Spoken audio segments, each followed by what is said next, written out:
अस्सलामुअलैकुम जी। अमरीका साहब बहादुर जो हैं इमरान खान साहब को जेल से बाहर निकालने के लिए खुलकर सामने आ गए हैं और इसलिए आए हैं क्योंकि पैसा चल रहा है। लंबियाँ रकमा तो लंबी गेमें और लंबी रकमें जो हैं वो पाकिस्तान तहरीक इंसाफ की तरफ से दी गई हैं। जितने भी इनके जो फाइनेंसिंग है जो कि इमरान खान साहब ने लॉबिंग फर्म को दी है, जितनी भी इनकी इंटरनेशनल फाइनेंसिंग हो रही है, अब वो आहिस्ता आहिस्ता करके मंजर आम पर आ रही है, उसका पर्दाफाश हो रहा है और इसके नतीजे के अंदर अमेरिका को पैसे की ताकत के आगे झुकना पड़ रहा है। और अमेरिका जो है वो पैसे की ताकत के आगे झुकने की वजह से इमरान खान की रिहाई चाहता है। ये मैं क्यों कह रही हूँ, इसकी क्या तफसीलात हैं, आपको इस वीडियो के अंदर बताऊंगी। साथ ही साथ मौलाना साहब का एक बड़ा ही ज़बरदस्त सरप्राइज़ आया है। मौलाना साहब ने जो है विकेट के दोनों तरफ खेला है। मौलाना साहब ने एक वार किया है और ये वार किस पर है? ये अपने यार पर उन्होंने वार किया है और नई नई यारी है, तो ऐसे में जो वार है वो किसी सरप्राइज़ से कम नहीं है, किसी शौक से कम नहीं है बेसिकली पीटीआई के लिए। इसके ऊपर भी हम बात करेंगे, लेकिन सबसे पहले तो बात यही करनी है कि जो हुकूमत की साजिश हो रही है, हुकूमत के ख़िलाफ़ साजिश हो रही है, जो हुकूमत के ख़िलाफ़ साजिश हो रही है वो कोई और नहीं कर रही, वो हुकूमत कर रही है।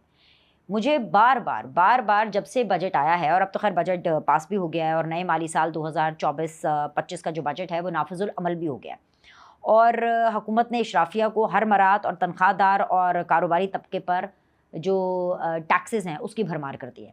और जब से ये बजट नाफिजुल अमल हुआ है और उससे पहले जब ये बजट प्रेजेंट भी हुआ था, मैं तब से यही कह रही हूँ कि असल में ये हुकूमत कैसे जाएगी, या ये हुकूमत कैसे गिरेगी, या ये हुकूमत कैसे कमज़ोर होगी।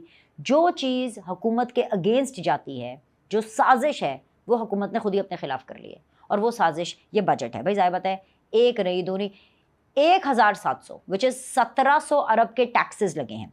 और 1700 अरब के टैक्सेस मोटा मैं आपको बता रही हूँ कि जो शीरखार बच्चों के जो डब्बे का दूध है, वो जो डब्बे का पैकेट मिल्क जो है, वो आम पैकेट पर भी कोई 18% जीएसटी देना पड़ेगा, जिसका मतलब है कि एक आम पैकेट वाला दूध 100 रुपये फ़ी लीटर महंगा हो गया है।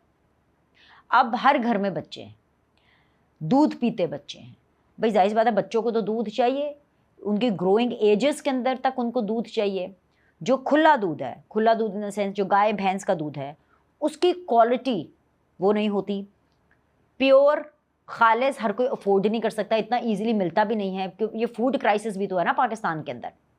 मिलावट होती है, इतने ज़्यादा हार्मोन्स इंजेक्टेड होते हैं। अच्छा, मुझे अब ऐसा लग रहा है कि मैं कोई फूड एक्सपर्ट बन गई हूँ, लेकिन ये पता है कि हर चीज़ इंटरलिंक्ड है। तो जब आपके बच्चे पर आंच आएगी, जब आपके बच्चे का दूध नहीं पूरा होगा, जब बच्चे को प्रॉब्लम आएगी, तो माँ बाप चाहे जितना भी गरीब हो और चाहे जितना ही बेबस हो, या चाहे जितना ही मिडिल क्लास का हो, चाहे जितना ही अमीर हो, उसको मसला पड़ेगा। अच्छा, अब अमीरों के तो कोई प्रॉब्लम नहीं है ना, उनके पास तो पैसे हैं, जितने का भी होगा वो जा करके ले लेंगे। लेकिन जो आम शख्स है वो रोटी के बगैर रह सकता है। एक नॉर्मल इंसान एक रोटी कम खा लेगा, लेकिन बच्चे को तो दूध देना है ना, बच्चे को तो खुराक चाहिए।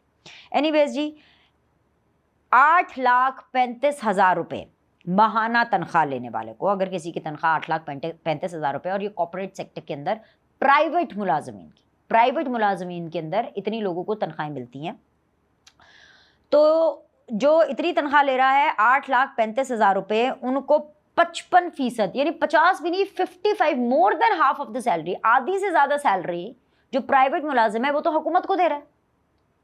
और हुकूमत भी वो पैसे ले करके आगे किसको दे रही है? वो पैसे ले करके कोई पाकिस्तान के कर्जे नहीं उतार रही है, वो पैसे ले करके वो अपने लोगों को मराद दे रही है। अगर इस बजट के अंदर किसी का ख्याल रखा गया है तो वो इनके अपने पार्लियामेंटेरियंस हैं, ठीक है। लेकिन ख्याल रखने वाली बात से पहले कुछ मैं और आपको बातें बता दूं, मोटी मोटी बातें। पेट्रोल जो है वो 7 रुपये ज़ायद महंगा मिल रहा है। ट्रांसपोर्टर्स ने टोल टैक्स बढ़ाने पर किराए में भी इजाफा कर दिया है। इसके अलावा जी, एडवांस टैक्स आयद करने पर पाकिस्तान पेट्रोलियम डीलर्स एसोसिएशन ने 5 जुलाई को मुल्क भर के पेट्रोल पंप्स बंद करने का ऐलान किया है, ठीक है। अब मसला ये है कि जो तबका एहतजाज कर सकता है, सड़कों पर आ सकता है, वो जो एक फितना साहब है इमरान खान साहब, वो तो अभी जेल के अंदर है ना, तो उनके तो अभी एहतजाज और इस मामले में अमन सुकून शांति है, उनके अलग ही मामलात चल रहे हैं। उन्होंने अवाम की क्या सुननी है, उन्होंने हुकूमत की नाक में क्या दम करना है, उन्होंने किस तरह से अपना एजेंडा, जो पीटीआई का एजेंडा है कि मुल्क को कैसे डीस्टेबलाइज करना है, वो पता नहीं कैसे फॉलो करेगी एजेंडा। वो तो खुद पार्टी डीस्टेबलाइज हुई है, तो उसकी तरफ मैं आती हूँ। लेकिन जो जो तबका बाहर निकल रहा है, एहतजाज कर रहा है, उसको टैक्सेस में रियायत दी जा रही है। और जो तबका बाहर नहीं निकल रहा है, जो तबका ये सोच रहा है कि जी ये हमारी किस्मत में लिख दिया गया है, तो वो घर बैठा है, वो टैक्सेस की चक्की में पिसता रहेगा। अब ऐसा भी नहीं है कि हुकूमत ने इस बजट में किसी का ख्याल नहीं रखा, बिल्कुल रखा है ख्याल। इस बजट में अपने साथी पार्लियामेंटेरियंस को ज़रूर फ़ायदा पहुंचाया गया है। अरकान पार्लियामेंट के अलाउंसेस में इजाफा हुआ है, तमाम अरकान पार्लियामेंट के लिए सफरी अलाउंस में इजाफा हुआ है, कन्वेंस अलाउंस में इजाफा हुआ है, यौमिया अलाउंस में इजाफा हुआ है। पंजाब असम्बली का जो बजट इजलास है वो 22 दिन चला है, 22 डेज़, और एक मिनट के जो पैसे हैं वो मैंने और आपने, पाकिस्तान की आवाम ने अपने टैक्सेस से दिए, और कोई 10 करोड़ रुपये उस पर खर्चा आया है। कौमी असम्बली के इजलास का खर्चा इससे भी कहीं ज़्यादा आया है।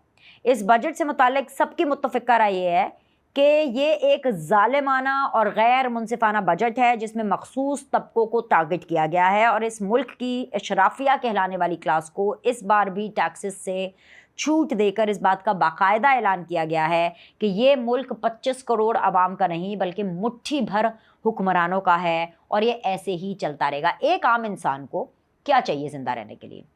घर पर छत, तन ढकने के लिए कपड़ा, पेट की आग बुझाने के लिए, अपनी भूख मिटाने के लिए खाना, और ये अभी कोई मैं लैविश खाना नहीं है, नेसेसिटीज़ की बात कर रही हूँ। इसके अलावा मेडिकल चाहिए, मतलब अद्वियात, एजुकेशन, और आपको क्या चाहिए? ट्रांसपोर्ट, बेसिकली ये 6 चीज़ें। ये 6 की 6 चीज़ें पाकिस्तान की आवाम से दूर हो गई हैं। ये 6 की 6 चीज़ें जो पार्लियामेंटेरियंस हैं उनको मुफ्त में मिल रही हैं, वो उनको इससे कोई फ़र्क नहीं पड़ता। तो बेसिकली उनकी तो सैलरीज़ में इजाफा हो गया ना, वो अपने ऑफिस में जा रहे हैं, बिल नहीं देना, पार्लियामेंट लॉजेस में रह रहे हैं, एसी चल रहे हैं, कोई प्रॉब्लम नहीं। मतलब ये आप देखें कि ये जुल्म की इंतहा हो गई है। पाकिस्तान की आवाम को हुकूमत ने अपने ख़िलाफ़ साजिश करके निचोड़ लिया है। पता नहीं कितना निचोड़ना है, मुझे ये जो बात है ना, ये बिल्कुल भी मेरी समझ से बाहर है। अच्छा, अब आ जाएँ जी ये चीज़। दूसरी चीज़ ये है कि जी मौलाना साहब जो हैं वो कह रहे हैं कि जी मुदाखलत से पाक नए इंतखाबात कराने का मुतालबा कर रहे हैं। ऐसे ही मौलाना साहब ने अपना स्टैंड छोड़ दिया है, क्योंकि आपको पता है मखसूस नशिस्तों के हवाले से जो बातचीत हो रही है, मतलब केस वेस जो चल रहा है, बातचीत तो नहीं, खैर मतलब आप इसका फ़ौरन ही साजिशी थेरी की तरफ ना चले हैं। जो मखसूस नशिस्तों के हवाले से जो मामलात चल रहे हैं, उसके अंदर आपको पता है मौलाना साहब और इमरान खान साहब की तो आजकल बहुत बन रही है, और इन्होंने इकट्ठे मिल करके इस्टेब्लिशमेंट पे और रियासत पे धावा बोलने की डिसाइड किया हुआ है। मौलाना साहब तो नवाज शरीफ साहब के साथ अपने ताल्लुकात का भी ख्याल नहीं करते, और वो तो यही कहते हैं कि तो हुकूमत शहबाज सरकार की है ही नहीं। लेकिन मौलाना ने जो है बेसिकली आस्तीन का सांप वाला किरदार अदा किया है। मौलाना साहब ने 2 मुँह वाले सांप का किरदार अदा किया, और वो मैं इसलिए कह रही हूँ क्योंकि मौलाना साहब ने जो कोर्ट के सामने अपना मौक़िफ़ दिया है रिज़र्व सीट्स को लेकर के, उन्होंने कहा कि भाई ये जो रिज़र्व सीट्स हैं ये सुन्नी इत्तेहाद वालों को बिल्कुल नहीं मिलनी चाहिए। अब हम तो बातें कर रहे थे इत्तेहाद की, मुझे तो खैर पहले ही पता था ये इत्तेहाद हो ही नहीं सकता, क्योंकि गैर फितरी इत्तेहाद है। बिल्कुल वैसे जैसे इमरान खान साहब कहते हैं कि जी पीपल्स पार्टी और नून लीग का ये ज़बरदस्ती की शादी है, ये जबरी शादी है, ये तो कभी नहीं हो सकती, इनकी जो हांडी है वो बीच चौराहे फूटेगी, इनका कुछ नहीं हो। इसी तरह मौलाना साहब और इमरान खान साहब का भी ये जो एक लवी डवी आपको रिलेशनशिप लग रहा है ना, ये भी टेम्पररी है और ये भी फेक है। और इसका सबसे बड़ी मिसाल ये कोर्ट के अंदर जो मौलाना साहब की लीगल टीम ने, और जाहिर बात है लीगल टीम अगर बात करिए मौलाना साहब के कहने पर, भाई क्यों सुन्नी इत्तेहाद काउंसिल को क्यों मिलेंगे? क्योंकि मौलाना साहब अपनी सीटें बचाना चाहते हैं। वो क्यों चाहेंगे कि जी सुन्नी इत्तेहाद वालों को मिलें, और कैसे मिल जाएं? सुन्नी इत्तेहाद वालों के जो अपने बंदे हैं, साहिबजादा साहब, उन्होंने खुद आज़ाद उम्मीदवार की हैसियत से इलेक्शन लड़ा है। और फिर जो बाकी लोग हैं, जैसे जो पीटीआई वाले सुन्नी इत्तेहाद में आए, वो उससे पहले पीटीआई में थे, और फिर पीटीआई से पहले भी वो अलग अलग जमातों में थे। कोई काफ लीग में था, कोई नून लीग में था, कोई पीपल्स पार्टी में था। तो जो लोग जितनी तेज़ी से कपड़े बदले जाते हैं उतनी तेज़ी से पार्टियां बदलेंगे, तो भाई अदालत भी तो देखेगी ना। अब वो अलग बात है कि अदालत के अंदर अभी भी कुछ ऐसे लोग हैं, कुछ ऐसे जजेस हैं जो कि इमरान खान साहब के इश्क में मुब्तला हैं, मतलब उनकी फ़ैन फॉलोइंग है इमरान खान साहब की जजेस के अंदर भी, फ़ाइन। लेकिन कुछ बातें लॉजिकल हैं। सुन्नी इत्तेहाद काउंसिल को ये सीटें मिलनी नहीं चाहिए। और मौलाना फजलुर रहमान साहब ने जो है वो इस हवाले से इमरान खान के ख़िलाफ़, पीटीआई के ख़िलाफ़, सुन्नी इत्तेहाद के ख़िलाफ़ जा कर के उन पर वार किया है। अब बात कर लेते हैं जी इमरान खान साहब और उनकी पार्टी की। उन्होंने जी बड़ा कुछ डिस्टेबलाइज़ करना है मुल्क को और बड़ा कुछ लंबिया रकमा चल रही हैं। उन्होंने अमेरिका के अंदर अपनी लॉबिंग फ़र्म हम हायर की हुई है, क्योंकि इमरान खान साहब जो है वो अमेरिका के क्लाइंट है और अमेरिका का असूल है कि वो जहाँ से पैसा आता है वो अपने क्लाइंट्स को नाराज़ नहीं करते। आपको पता है दे आर प्रोफेशनल पीपल, वो अपने क्लाइंट्स को क्यों नाराज़ करेंगे। सो भाई वो जो इंटरनेशनल लॉबी जो चल रही है, जो इंटरनेशनल डॉलर्स में और ये जो पाउंड्स में जो डीलिंग हो रही है, उसमें भाई अक़वाम मुत्तहिदा की एक वर्किंग कमेटी से एक बाकायदा तौर पर पैसे के बलबूते के ऊपर अपने इन्फ्लुएंस इस्तेमाल करके एक रिपोर्ट जो है वो शाया करवाई गई है। और उस रिपोर्ट के मंदरजात ये हैं कि इमरान खान की जो नज़रबंदी है उसका कोई जवाज़ ही नहीं बनता, इमरान खान को रिहा करो। भाई मुझे तो ये समझ नहीं आती कि अक़वाम मुत्तहिदा हो या फिर अमेरिका हो, इनका इमरान खान और पीटीआई से और पाकिस्तान से क्या लेना देना। अक़वाम मुत्तहिदा कश्मीर के ऊपर तो मुँह के अंदर दही जमा कर बैठा हुआ है। अक़वाम मुत्तहिदा फ़लस्तीन के हवाले से तो अपने मुँह के अंदर दही जमा के बैठा हुआ है। वहाँ पर तो उनको कोई तकलीफ़ नज़र नहीं आती है, लेकिन जहाँ पर सियासत हो रही है, जहाँ पर मुल्क को कोई डिस्टेबलाइज़ कर रहा है और इनका बंदा कर रहा है या पैसे के बलबूते पे कर रहा है और पैसे खर्च हो रहे हैं, वहाँ पर ये मुँह पे बोलना शुरू कर देते हैं। जिनके वो अभी पिछले दिनों अमेरिका के अंदर जो करारदाद हुई कि जिसके अंदर कहा गया कि जी पाकिस्तान के इलेक्शन, आप अपने इलेक्शन को तो देख लें। आपके अमेरिका के अंदर अगर कोई कैपिटल हिल हो और आपके अमेरिका के अंदर अगर कोई उसके ऊपर चढ़ दौड़े तो आप उनको सजाएं सुनाते हैं, और पाकिस्तान के अंदर अगर कोई 9 मई हो तो उसके ऊपर आप चुप्पी साध लेते हैं। बल्कि उल्टा इंतखाबात के ऊपर जिस पार्टी के ऊपर सबसे बड़ा इल्ज़ाम लग रहा है कि भाई इन्होंने 9 मई किया है और ये करने और कराने वाले हैं, आप उनके हक़ में जो है वो आके बातें कर रहे हैं। हमने तो नहीं कैपिटल हिल वालों के अटैकर्स को जो है पाकिस्तान ने सपोर्ट किया, हमने तो ऐसा कुछ नहीं किया था। लेकिन फिर मैं दूसरी तरफ देखती हूँ तो फिर मैं कहती हूँ कि इमरान खान और पीटीआई क्या कर लेगी जब हुकूमत खुद ही अपने ख़िलाफ़ साजिश कर रही है। इनका तो ये हाल है पीटीआई वालों का कि जो मैंने आपको पहले भी बताया था कि उमर अयूब के ऊपर लोग पिल पड़े, उनको इस्तीफ़े देना पड़ गया अपना। और जो फवाद चौधरी हैं वो शेख वकास अकरम के ख़िलाफ़ बातें कर रहे हैं, शेख वकास अकरम फवाद चौधरी के ख़िलाफ़ बातें कर रहे हैं।